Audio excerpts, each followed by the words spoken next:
The ayes to the right, 228.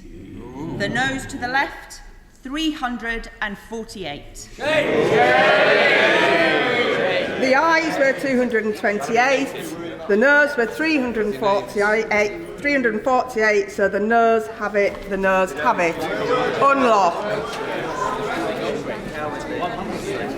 Motion number 2 on business of the House today. Minister to move. Leader of the House. I couldn't have put it in the public finances this year.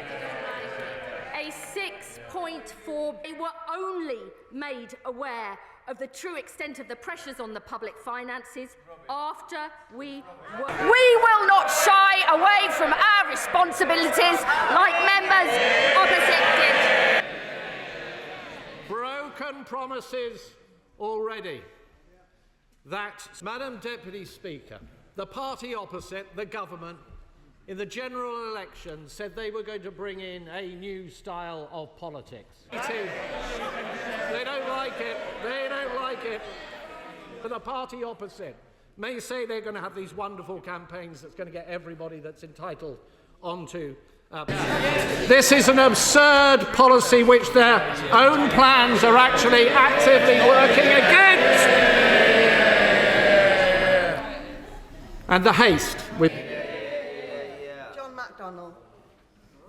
Thank you. When an issue, this is where I disagree, because actually the heaviest burden isn't being placed on those with the heaviest shoulders, it's being placed on some of the poor.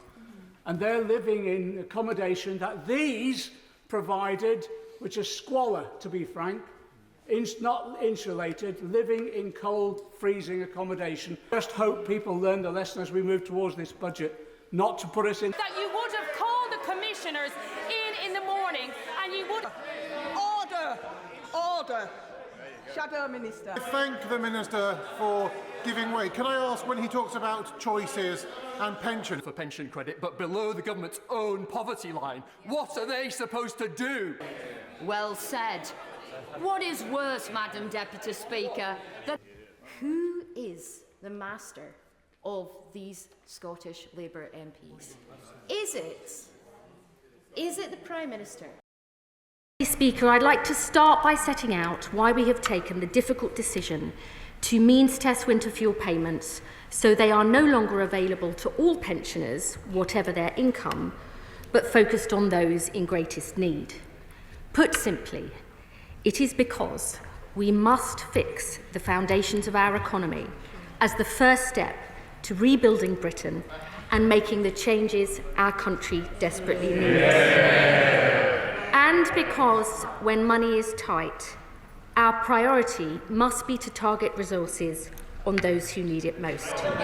Now, and because the only way to really control energy bills is through cheap, homegrown energy, we've already legislated for Great British Energy. This is the difference a Labour government makes. Fixing the foundations, taking the long-term decisions our country needs, prioritising help for those who need it most, helping all pensioners with the pension triple lock, and more help for low-income pensioners too. We will not shy away from our responsibilities like members opposite did. We were elected on a platform to deliver economic stability, rebuild the country and make the changes our country needs, making this country better and giving it its future back. Pensioners deserve better than the faux outrage of members opposite. And that is, we also pressed them on the winter fuel payment. Millions of pensioners benefiting up and down the country. And why? Because this party on this side of the House stands full square between our elderly. We believe that they should have security and dignity in their later years. That the Labour Party had no plans, I quote, no plans to do anything in respect to the winter fuel payment. And indeed, Labour candidates up and down the country gleefully pointed to their manifesto as having no mention of doing anything on this particular matter. But look, Madam Deputy Speaker, within a matter of a few short weeks, what has happened?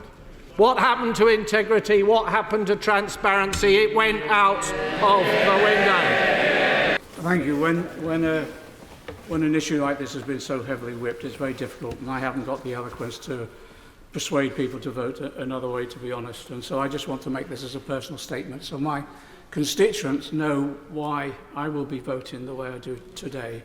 I agree with the government on so many points on this. One is the issue with regard to the inheritance. It is the most toxic inheritance any government has ever had. And certainly flies against everything I believe in as a Labour MP about tackling inequality and poverty within our society. I was not elected to impoverish my constituents and put them in this hardship.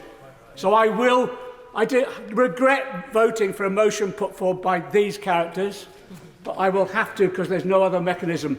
And I say to my people back in Hayes, I want to look at them in the face and say I did the right thing. Order.